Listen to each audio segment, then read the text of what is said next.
Alô você, estamos de volta fazendo mais uma aula cujo objetivo é ampliar nossos conhecimentos. Espero que vocês estejam todos bem, né? E vamos que vamos. Nesta aula falaremos sobre o conjunto dos números racionais, como bem suas aplicações em nosso cotidiano. O surgimento dos números racionais está associado à necessidade de realizar e expressar medições, medidas.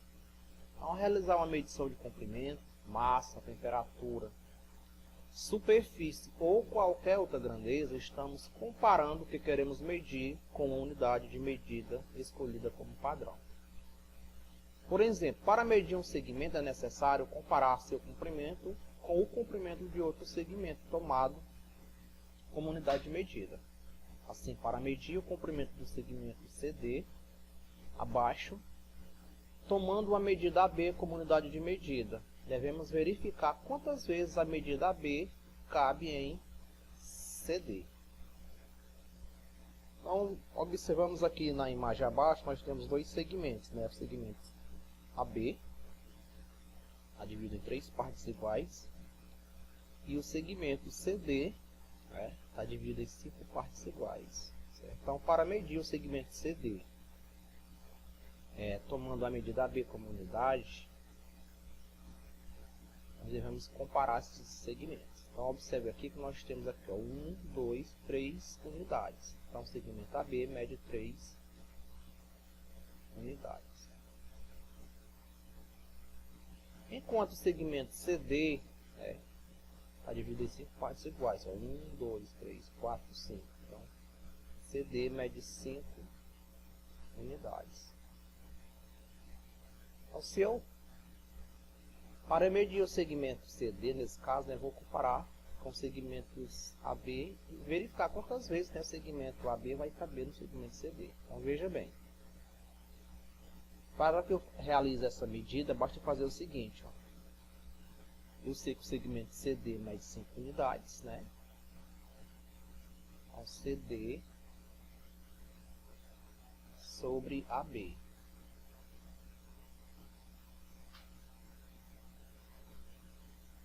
O segmento CD mede 5 unidades.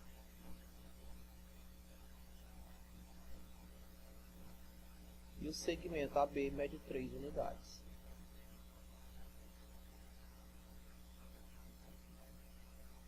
Certo? Então, nesse caso aqui, eu posso cortar esse U com esse U, que está dividido, fica igual a 5 terços.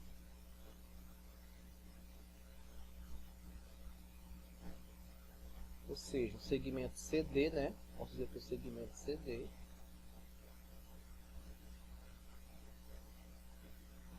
ele mede 5 terços do segmento AB, certo? E aí nós temos a medida do segmento CD, comparado com o segmento AB. Vamos dar prosseguimento. O conjunto dos números racionais é formado por todos os números que podem ser escritos na forma da razão A sobre B, com A pertence aos inteiros e B pertence aos inteiros sem o zero. E indicamos por que é a letra que representa o conjunto dos números racionais, que é igual a x, tal que x é igual a A sobre B, com A pertence aos inteiros e B pertence aos inteiros sem o zero. Então, nós temos aqui abaixo alguns exemplos de números racionais.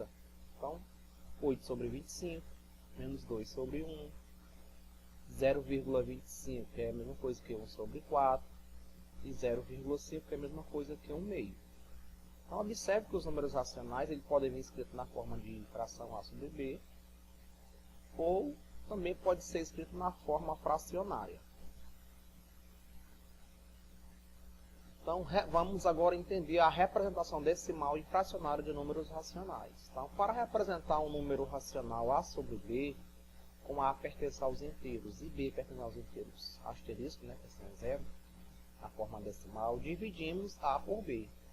O resultado dessa divisão será sempre um número com representação decimal finita, podendo ser inteiro ou uma dízima periódica.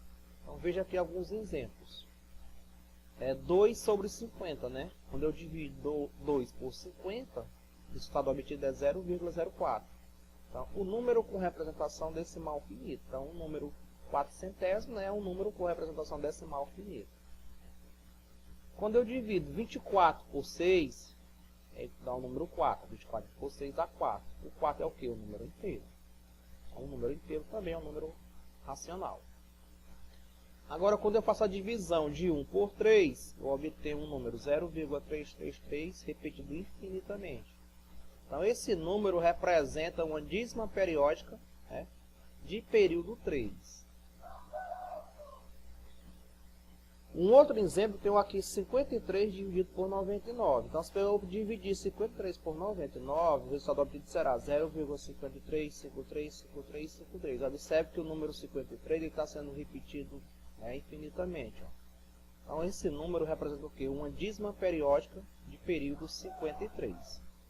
Então, o que é que nós observamos? Que os números racionais, né, eles podem ser o quê? Representados por números inteiros, são o quê? Números fracionários, os decimais exatos e as dízimas periódicas. Então, todos esses números aqui estão representando o quê? Os números racionais, certo?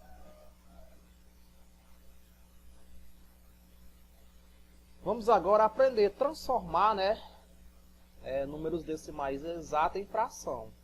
Então, o número decimal exato é sempre igual a uma fração, cujo denominador é uma potência de base 10 e expoente natural.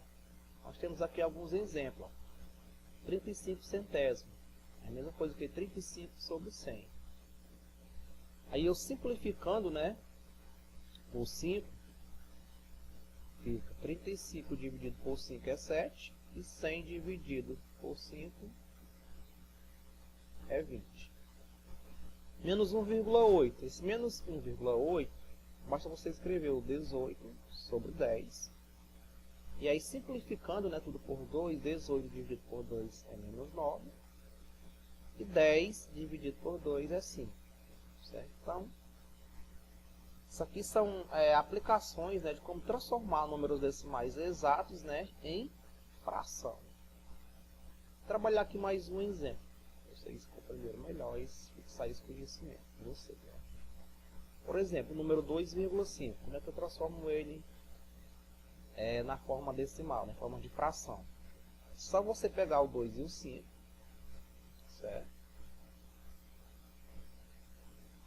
Em seguida, coloca o 1. E aí você vai analisar as casas decimais. Quantas casas decimal nós temos depois da vírgula? Nós temos apenas uma casa decimal, que é o 5. Então, vou aqui e coloco 0. Então, 2,5 é igual a 25 dividido por 10. Aí eu posso simplificar tudo por 5, né? Ó. Tanto o numerador quanto o denominador, certo? Então, sempre que possível simplificar, a gente deve simplificar. Então, 25 dividido por 5 é 5. E 10 dividido por 5 é 2. Ou seja, esse 2,5 em forma de fração é a mesma coisa que 5 meios. Certo? Muito tranquilo, vamos adiante. Transformando decimais periódicos em frações. Numa dízima periódica, o grupo de algarismo que se repete é chamado de período da dízima. Por exemplo, na dízima 0,727272, o período é 72. A fração que dá origem a uma dízima é a sua geratriz. Exemplo, achar a fração geratriz da dízima periódica 0,424242. Observe que depois da vírgula nós temos o número 42 se repetindo periodicamente. Certo? Então, o 42 vai ser o período. Então, para eu transformar uma dízima periódica, encontrar a sua fração geratriz, é bem simples, gente. Ó. Tem um macete aí que vai facilitar demais aí a vida de vocês. Certo? Eu vou passar esse macete para vocês agora. nós vamos pegar aqui o número hexadecimal periódico, né? E vamos escrever a sua fração geratriz. Bom, você coloca, a primeira coisa que você tem que fazer é colocar o traço aqui para representar a fração, certo? Aí nós vamos observar a quantidade de algarismo que forma o período. O período eu sei que é 42, é o número que se repete, né, periodicamente, 42. Então o numerador será sempre o período, então 42. Certo? Esse é o numerador. E o denominador, ele vai ser dado de acordo com a quantidade de algarismos que formam o período. Observe que eu tenho o 4 e o 2. Ó, são dois algarismos diferentes, né, que formam o período. Então, como são dois algarismos diferentes, eu venho aqui e coloco o número 99. Se fosse apenas um número, você colocaria o 9. Como são dois, coloca o 99. Se fosse 3, colocaria 999. E assim sucessivamente. Pronto. Então, a fração geratriz, né, que vai gerar essa dízima periódica, é 42 sobre 99. Certo? Eu posso simplificar isso aqui por 3, né?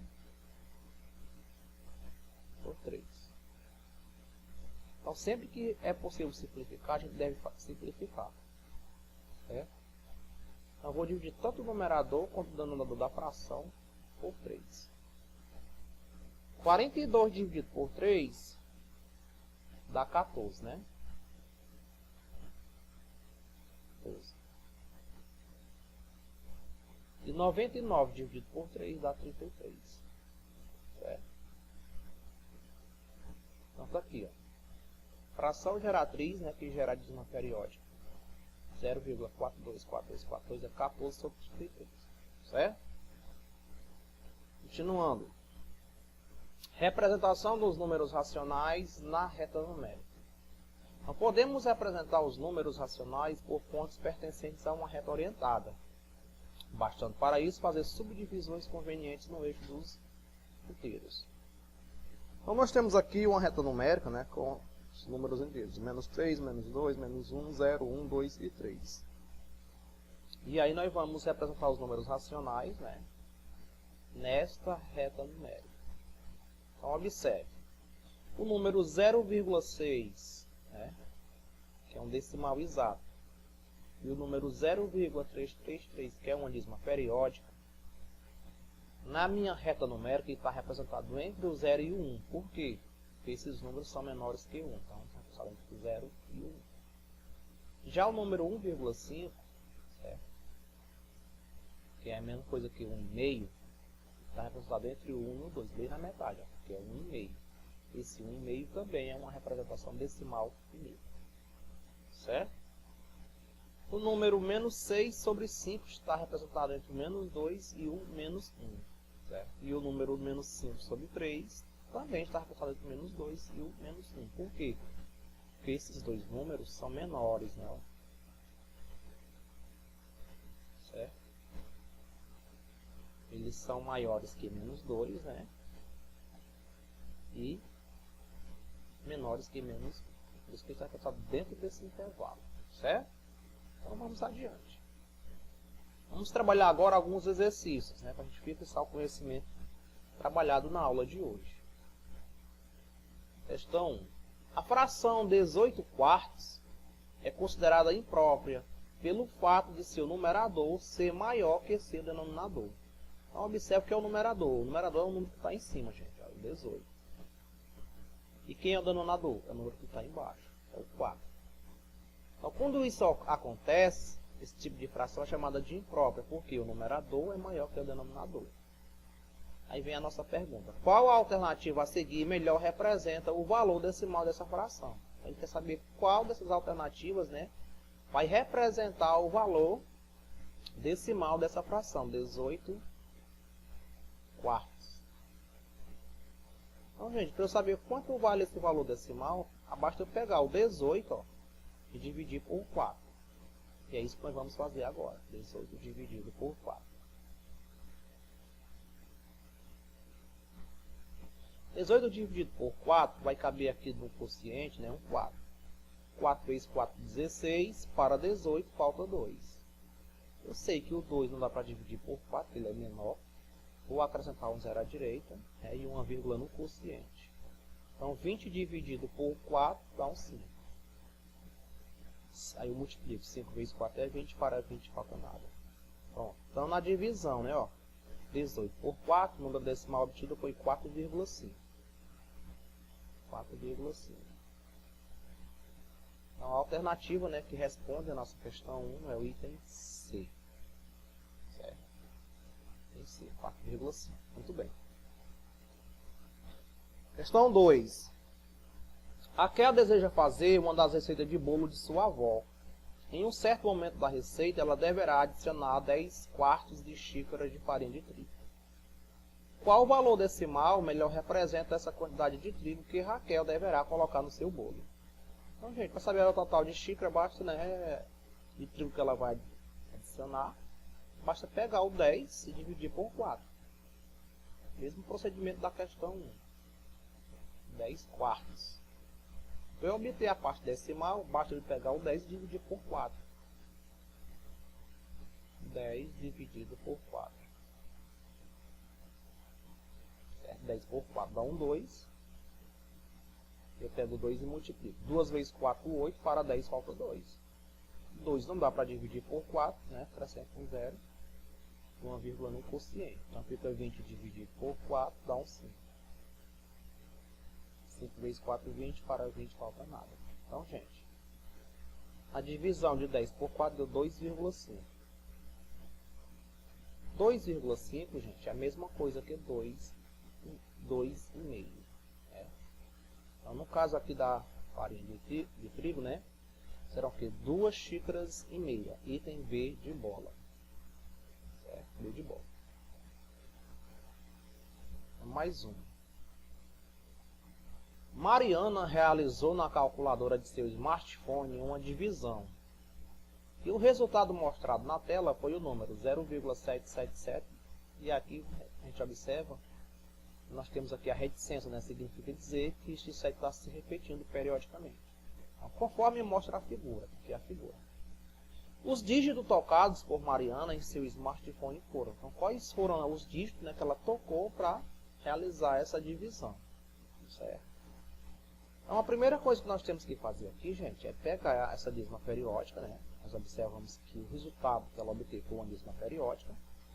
Nós vamos encontrar, né, a fração geratriz dessa dízima periódica. Após encontrar a fração geratriz, aí a gente sabe qual foi a tecla que ela tocou no smartphone. Então, vamos lá. 0,7 Vou colocar só 3 algarismos, né? Isso 3 vezes. Vou colocar aqui a reticência para indicar que tem mais um número 7, né? Então, qual é aquele macete para a gente transformar a dízima periódica em fração, em forma de fração, né? Ou seja, encontrar a sua fração geratriz? Primeira coisa, coloca aqui um traço. O numerador será sempre o período, nesse caso aqui o período é 7. O numerador vai ser 7. E vamos observar que nós temos só um algarismo se repetindo, que é o 7, que apenas o 7 se repete. Então, se é apenas o 7 que se repete, eu venho aqui e o denominador eu sei que vai ser o número 9.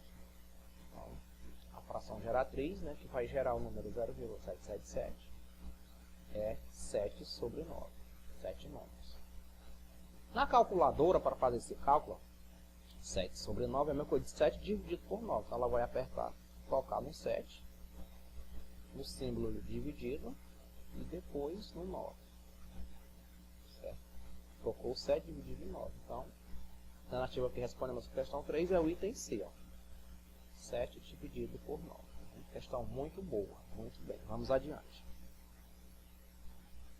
João estava com dificuldade em uma determinada questão de uma atividade de matemática e pediu ajuda a seu primo Josemar. A figura abaixo representa essa questão. Ao analisar a questão, Josemar percebeu que era uma soma de dízima periódica e ajudou seu primo. Então, o resultado obtido por eles foi, né? Então, gente, eu tenho aqui uma soma de dízima periódica, certo? Então, a primeira coisa que eu vou fazer aqui, ó, eu vou escrever. Posso fazer esse cálculo direto? Posso. Mas a primeira coisa que eu devo fazer aqui, gente, é encontrar a fração geratriz de cada dízimo. A primeira e aqui a segunda.